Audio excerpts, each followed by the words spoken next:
आदाब, नमस्कार, अस्सलाम वालेकुम नाज़रीन। पल पल न्यूज़ के न्यूज़ रूम से मैं हूं आपके साथ नदीम अकरम। 2020 की अगर बात की जाए तो 2020 कोविड में पूरी तरीके से जा चुका और 2020 अगर याद भी किया जाएगा तो बिहार चुनावों के लिए, क्योंकि बिहार चुनाव में जिस तरीके की उठापटक देखने को मिली और उस उठापटक के बाद जो नतीजे सामने आए और बिहार में एनडीए की सरकार भी बन गई और एनडीए की सरकार बनने के बाद अगर किसी पर ध्यान केंद्रित था तो वो था बैरिस्टर असदुद्दीन ओवैसी का नाम। जहां बिहार चुनाव होने से पहले चैलेंज किया जा रहा था कि एक सीट जीत करके दिखाए, बकायदा 5 सीटें जीत करके अपनी जीत का परचम लहराया और विपक्षी पार्टियों में बैरिस्टर असदुद्दीन ओवैसी की पार्टी ने अपना लोहा भी मनवा दिया। और बिहार चुनाव जीत के बाद से बैरिस्टर असदुद्दीन ओवैसी पूरी तरीके से गदगद है। पार्टी में खुशी की लहर है और पार्टी अब हर राज्य में चुनाव लड़ना चाह रही है। और जैसे ही पश्चिम बंगाल चुनाव का ऐलान किया तो विपक्षी पार्टियों में खलबली मची, तो भारतीय जनता पार्टी ने भी इसे भुनाने का पूरी तरीके से मन भी बना लिया। और लगातार जब बार बार कहना बैरिस्टर असदुद्दीन ओवैसी का कि हम मुर्शिदाबाद जाएंगे, हम मुर्शिदाबाद जाएंगे, ये चीज कई लोगों को अखर गई।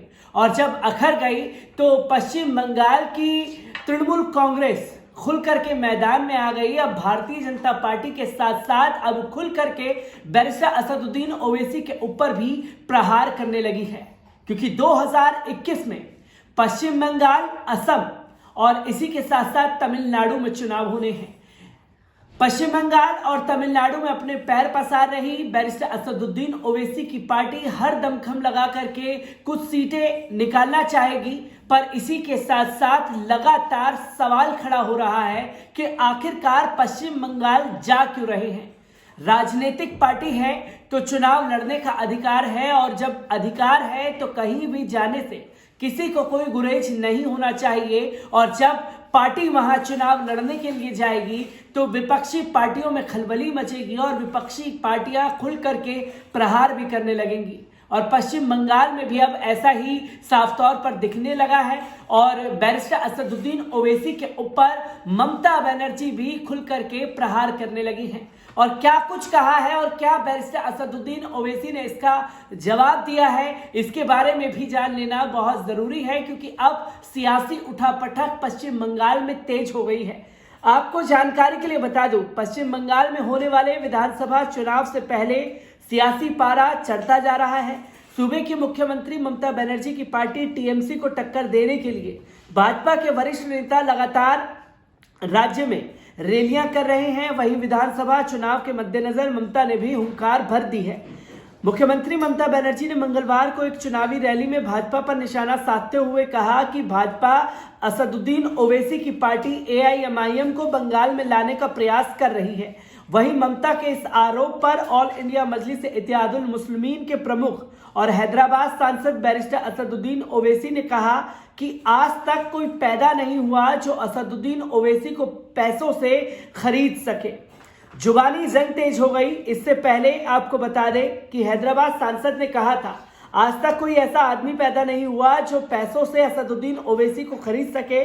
उनके आरोप पूरी तरह बेबुनियाद हैं और वे बेचैन हैं। उन्हें अपने घर की चिंता करनी चाहिए, क्योंकि उनके कई लोग भाजपा में जा रहे हैं। उन्होंने बिहार में मतदाताओं और हमारे लिए वोट करने वाले लोगों का अपमान किया है। पश्चिम बंगाल की मुख्यमंत्री ममता बनर्जी ने कहा कि भाजपा असदुद्दीन ओवैसी की पार्टी एआईएमआईएम को बंगाल में लाने का प्रयास कर रही है। उन्होंने कहा कि ऐसा करके भाजपा सांप्रदायिक ध्रुवीकरण करना चाहती है और हिंदू मुस्लिम वोट आपस में बांटना चाहती है।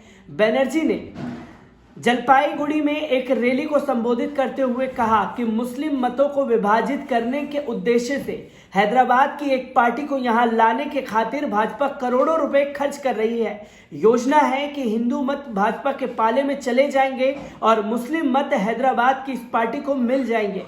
उन्होंने कहा कि हाल में हुए बिहार चुनाव में भी उन्होंने यही किया। ये पार्टी भाजपा की बी टीम है। पश्चिम बंगाल की 294 सदस्यीय विधानसभा के लिए अगले वर्ष अप्रैल मई में चुनाव होने हैं। ये एक खुल करके जो चुनावी जंग है, या यूं कहिए कि जुबानी जंग अब खुल करके सामने आ गई है और इस जुबानी जंग में कौन किस अवसर को भुना पाता है और कौन इस अवसर से फायदा उठाएगा, ये पश्चिम बंगाल के चुनाव के जब नतीजे आएंगे उसमें साफ हो जाएगा। पर यहां अब खुल करके ममता बनर्जी के ऊपर भारतीय जनता पार्टी के साथ साथ बैरिस्टर असदुद्दीन ओवैसी ने भी हमला बोल दिया है। तो ममता बनर्जी भी अब खुल करके खड़ी हो गई है और बैरिस्टर असदुद्दीन ओवैसी और भाजपा के ऊपर जंग करके प्रहार कर रही हैं और भाजपा इस अवसर को बुनाना चाहेगी ममता बनर्जी और खासतौर पर असदुद्दीन ओवैसी की जुबानी जंग को, जिससे भारतीय जनता पार्टी फायदा उठा सके और जो पश्चिम बंगाल में उसका खोया हुआ अस्तित्व है उसे बचा सके। पश्चिम बंगाल से आ रही हर एक अपडेट को लेकर के मैं आपके सामने हाजिर होता रहूंगा। दीजिए मुझे इजाजत, शुक्रिया।